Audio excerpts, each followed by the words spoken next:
tous, j'espère que vous allez bien. Aujourd'hui on fait la revue du fond de teint NARS All Day Luminous Wasteless. Et oui, on va mettre des notes, on va faire un vrai crash test ensemble. On va le juger sur tous les côtés. Alors c'est parti. Avant de commencer, je vais d'abord appliquer ma base visage. Aujourd'hui je vais utiliser la Natural Radiance de MAC. C'est une base qui est transparente qui va apporter de la lumière en fait. Qui a des petites radiances de lumière et permettre de tenir le maquillage. Donc je l'applique au doigt. Normalement j'ai mis ma crème hydratante, ensuite je mets ma base. Donc maintenant c'est parti pour découvrir notre fond de teint NARS. Alors le fond de teint NARS il se présente comme ça. NARS. Dites-moi comment vous dites. Donc il se présente comme ça, une petite boîte carrée toute simple. Hop, il se trouve dans un petit packaging carré que j'aime beaucoup. Donc si je devais noter le packaging sur 10, je lui mettrais un joli 8,5. Ouais, 8,5 parce qu'il fait vraiment qualitatif. Le bouchon, il est donc le bouchon a un côté soft touch. En gros, ça fait un peu le côté doux, comme les packaging NARS. On a sur un dosage de 30 ml dans une boîte en verre, genre verre brossé. Voilà. Au niveau du packaging. Donc qu'est-ce qu'on nous dit à propos du fond de teint All Luminous? Quand tu lis la notice qu'il y a dedans, ils te disent de bien l'agiter et de venir l'appliquer au doigt, d'abord en fine couche, et si tu as besoin de rajouter plus de couvrance, tu viens au fur et à mesure. Moi je me maquille pas avec les doigts, je suis désolée. Pas parce que, déjà parce que je n'aime pas ça, je trouve pas ça hygiénique. Et surtout parce que quand je suis pressée le matin, si je commence à me maquiller avec les doigts, genre je suis à moitié habillée, après je prends mon chemisier rose, c'est fini, il est tout abîmé. Donc moi, pour faire plaisir au camp pinceau et au camp éponge, aujourd'hui je vais vous l'appliquer et au pinceau et à l'éponge. Donc, on a un petit flacon pompe comme ceci, qui diffuse une goutte raisonnable de produit. Alors sur le packaging, ils disent qu'une seule goutte suffit, je suis pas sûre, on va voir. Donc on peut tout de suite au niveau de la texture. Donc la texture est vraiment très fluide. Si je laisse la main penchée comme ça, ça va dégouliner. Vraiment très fluide. Ouais, vraiment très fine, très légère. Sur ma main, en tout cas, elle s'estompe pas mal. Au niveau du fini, tout de suite, il se fond dans la peau et ça laisse pas un film trop satiné parce qu'il est en fait poudré.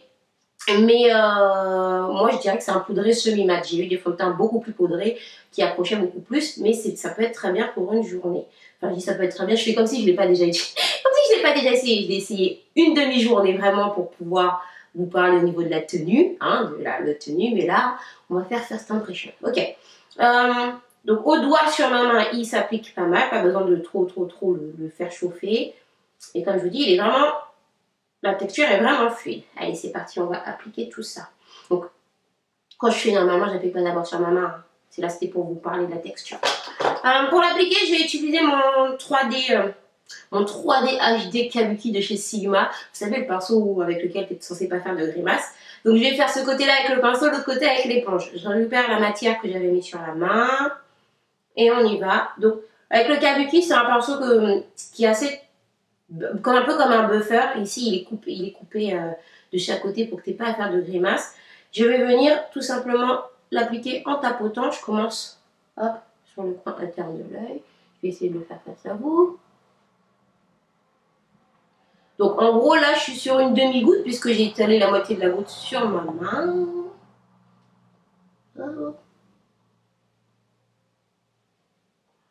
Au niveau couvrant, c'est vrai que quand on le regarde, il est très léger, mais tout de suite, il vient masquer les imperfections. Je vais en rajouter un chouille.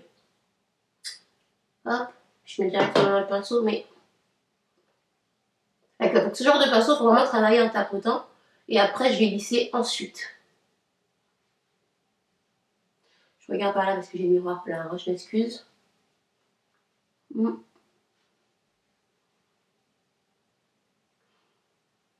Au niveau couvrance, moi je suis contente. Enfin, je veux dire, par rapport à sa fluidité, la fluidité de la matière, on pourrait se dire qu'il est beaucoup moins couvrant. Regardez tout de suite cette joue-là, par rapport à cette joue-là, ça m'a marqué. mais c'est pas de la moustache, c'est l'ombre de ma moustache. Et hop, on va venir sur le fond, comme ça. Alors vous allez me dire, ouais, mais tu fais quand même des grimaces, ça. Mais c'est parce que c'est l'habitude. Hop. Hop. Qu'en pensez-vous? Donc, je pourrais venir, si je veux vraiment un teint zéro défaut, rajouter, mais pour un teint à l'huile de tous les jours, je trouve que c'est très bien. Et on est sur une dose et demie, on va dire. Une dose et demie. Allez, on va faire la team éponge, pour ceux qui appliquent à l'éponge. Alors moi, j'applique pas souvent à l'éponge, je préfère vraiment le pinceau. Là, j'ai d'abord humidifié mon éponge, je l'ai bien essoré. Et on y va. Pareil, on tapote de ce côté-là. Ouais, en fait, avec le pinceau 3D, tu fais quand même moins de grimaces qu'avec l'éponge pour tout ce qui est au niveau des lèvres du nez et sous les yeux. Ah, je vous ai pas dit au niveau de la teinte, j'ai pris la teinte Trinidad qui avait des pigments un petit peu plus dorés. Quand on me regarde, les filles en magasin me conseilleraient la teinte Benares, si je vous dis pas de bêtises, mais elle a des pigments trop rouges. Alors faut pas quand vous choisissez votre couleur sur le site ou faut pas regarder forcément l'ordre dans lequel se classent les couleurs, faut aussi regarder les sous-tons et les tons. Et là, celui-ci avait un peu plus de... Il avait l'air plus clair, mais au niveau du ton, au niveau des tons, des sous-tons, il est plus ma carnation. En plus, quand je l'ai essayé la première fois, j'ai vu qu'il s'oxydait. Donc, au bout d'un moment, à l'application, il fonce. Alors, à l'éponge, je trouve qu'il marque plus. Ça, c'est mon avis. Hein. Je trouve qu'il marque plus à l'éponge. Je pense que je préfère quand même l'appliquer au pinceau. Mais voilà, vraiment easy. Et ma goutte a suffi à me faire la moitié du visage. Donc, au niveau couvrance, moi, je lui donnerais un joli 7, voire 7,5. Sachant que, voilà, par rapport à la texture, c'est agréable. Au niveau du confort, quand on le met, là, je le sens pas. Par rapport à d'autres fonds de teint, je le sens pas. Au niveau du pixel qu'on peut voir parfois sur la peau, on le voit même pas, en fait, hein, le fond de teint. Une fois qu'il est pénétré, on ne le voit même pas. Hop, je vais juste reprendre mon pinceau, je vais remettre un petit peu histoire de voir comment on peut moduler la couvrance, voir si ça fait des paquets quand tu en rajoutes ou non. Donc on va venir ici, là, sur mon petit bouton tout moche. Hop. Je vais essayer de pas vous cacher. Là aussi, il y avait une petite tache qui me fatiguait. Hein.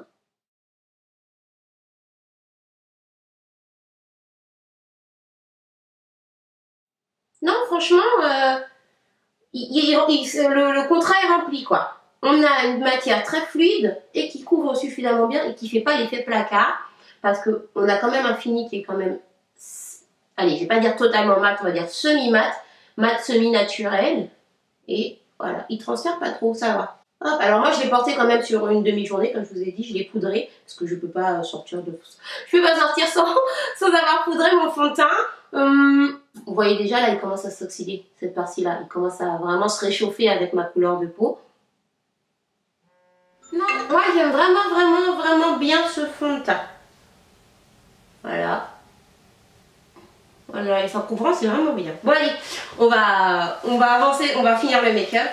Et voilà pour ce petit make-up de tous les jours, hein, maquillage express quand je dois sortir tous les jours. Donc pour revenir sur le fond de teint, et ben mon fond de teint NARS, j'en suis vraiment très contente au niveau de la luminosité du teint, regardez. Je trouve que c'est très bien. Donc si on devait donner des notes, hop, on reprend. Packaging, j'ai dit 8,5. Prix par rapport au dosage, donc on a 30 ml pour un tarif de 43 €. Aïe, Caro, aïe. Sachant que moi j'achète des fonds de teint dans les allez, 30, 35, parce que les tarifs augmentent chez MAC. Donc je dirais, je mettrais un 5,5 parce que pour le... Bon, même s'il y a le prix, il est top et c'est un Mars. Au niveau de la tenue, donc la tenue je ne vous l'ai pas vu dans cette vidéo puisque voilà. Au niveau de la tenue, je l'ai portée sur une demi-journée, j'avais pas eu besoin de faire de retouche à la fin.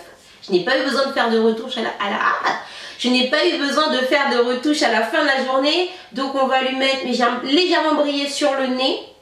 Alors est-ce que c'est dû au fait que j'ai filmé ce jour-là et que j'avais les spots, donc du coup, hein, je ne sais pas. Donc au niveau tenue, je lui mets quand même un bon 7, ouais. Un bon 7. Niveau couvrance, il remplit le contrat.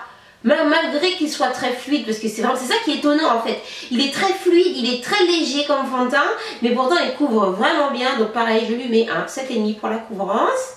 C'est des bonnes notes. Sur 10 en tout ça, c'est des bonnes notes. Au niveau de la couleur par rapport à ma carnation, là on va j'ai choisi donc la teinte Trinidad, qui est le Dark 1.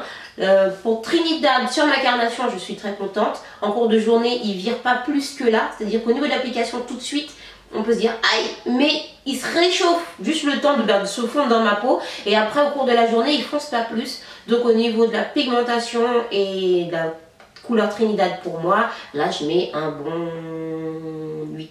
Allez, un 8 sur 10. Je suis une bonne maîtresse, moi je donne des bonnes notes. Un bon 8 sur 10. Qu'est-ce que je pourrais vous donner de plus comme note?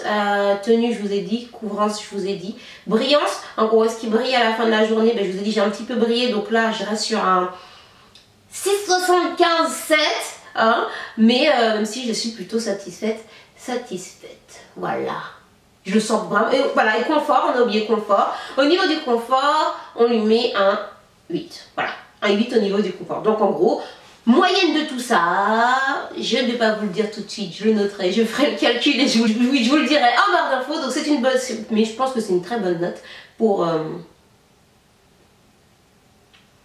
C'est une très bonne note. Il précise bien de bien l'ajouter parce qu'il est fluide. Je pense que les pigments descendent à bout d'un moment. Mais je suis très contente. Bon ben voilà, j'espère que cette revue make-up du jour vous a plu. Il y en aura d'autres. N'hésitez pas à me demander les fonds de teint que vous voulez que j'essaye. J'ai une longue liste déjà, ne vous inquiétez pas.